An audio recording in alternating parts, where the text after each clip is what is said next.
കഴിഞ്ഞ കുറച്ച് വർഷങ്ങളായിട്ട് നമ്മുടെ ചുറ്റിനും സംഭവിച്ചുകൊണ്ടിരിക്കുന്നതെന്ന് പറയുന്നത് നമുക്ക് പോലും വിശ്വസിക്കാനാവാത്ത കാര്യങ്ങളാണ്.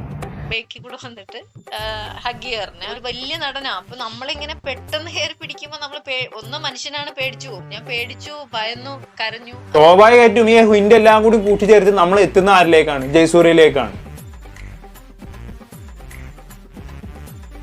പ്രേക്ഷകർ പല രീതിയിൽ അതിനെ ഓരോ പേരുകൾ കണ്ടെത്തുന്നു. അത് ജയസൂര്യയാണ് പല പ്രേക്ഷകരും കണ്ടെത്തിയ ഒരു പേര്. താങ്കൾ പറഞ്ഞിരിക്കുന്ന പല ഹിന്റുകളും ജയസൂര്യക്ക് അനുകൂലമായ ചില ഹിന്റുകളാണ്. ഇങ്ങനെയൊക്കെ തുടങ്ങി എങ്ങനെയാണ് ഇവിടെ നിലനിൽക്കാൻ പറ്റുക? തമിഴിലും കന്നഡത്തിലും എന്തെങ്കിലും അഭിനയിക്കേണ്ടല്ലേ? അപ്പൊ അത്തരത്തിൽ ഒരു പേര് മുന്നിൽ നിർത്തിക്കൊണ്ട് പലരും ചോദിക്കുകയാണ്, ഇതാണോ എന്ന് ചോദിക്കുകയാണ്. അപ്പോൾ ജയസൂര്യ അല്ല എന്നൊരു വാക്ക് പറയാൻ കഴിയുമോ? ജയസൂര്യ അല്ല എന്ന് ഞാനിപ്പോൾ ഇവിടെ മീഡിയയുടെ മുമ്പിൽ ഞാൻ പറയുകയാണ്.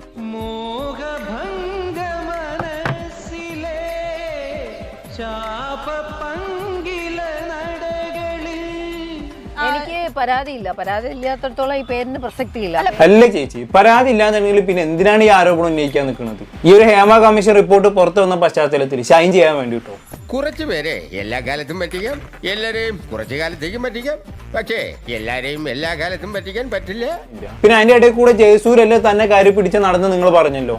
അങ്ങനെയാണെങ്കിൽ പിന്നെ ആരാണ് നിങ്ങളെ കാര്യം പിടിച്ചത്? അതും കൂടി ഒന്ന് സോണി ചേച്ചി പറഞ്ഞാട്ടെ.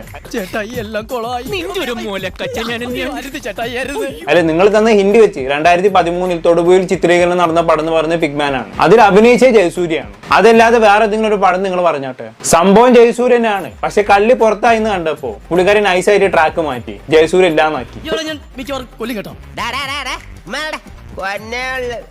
നീ ചീറ്റേ ഉള്ളു, കൊത്തത്തില്ല. പല്ല് പോയില്ലേ? ഇരടാ അവിടെ